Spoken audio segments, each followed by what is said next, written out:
as we celebrate Women's History Month, we want to turn back the clock a little bit. Let's say the 1920s, the roaring 20s. Prohibition was a thing. Seattle was a very different place. You get the idea. We can lose the effect now.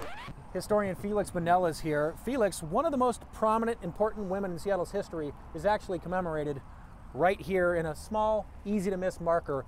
Who lies right here? Well, this is the grave of Bertha Knight Landes. She was Seattle's first female mayor way back in 1926. Also the first female mayor of any big city in the U.S., really. She took over Seattle at a time when it was an open city. There was prostitution, gambling, consumption of alcohol. It was the most notorious place on the West Coast to have a really good time. And well, Mayor Landes put a stop to all that.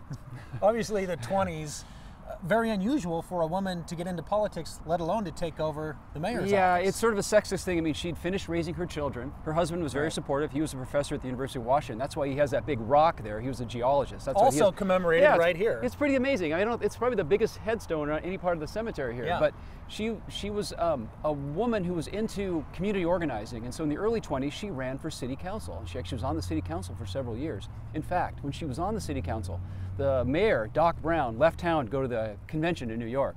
While Doc Brown was gone, Mayor Landes fired the police chief, Bill Severn, because he was responsible for Seattle being an open city, right? So she got rid of him. Wow. Mayor Brown came back to town and reinstated the chief. But it set up this battle between Bertha Landes and Mayor Brown, and that's who she defeated in 1926 when she got into office. Yeah. She was only in office for 2 years. She lost in 1928 to another guy named Frank Edwards.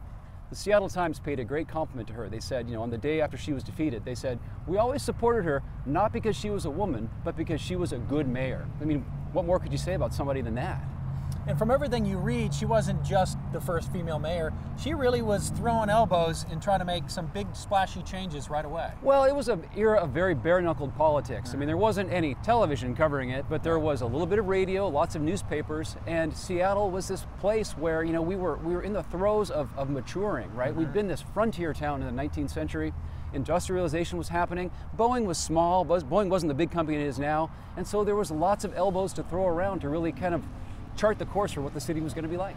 She's only commemorated by this headstone that says nothing other than her name and the years she lived. No mention of that she was a mayor and a leader and a visionary in many ways. It's a little shocking. I actually stumbled across this last summer when I was doing some research about her. I thought there might be a more ornate tomb or some kind of some commemoration. No statue, nothing, just this little bronze plaque.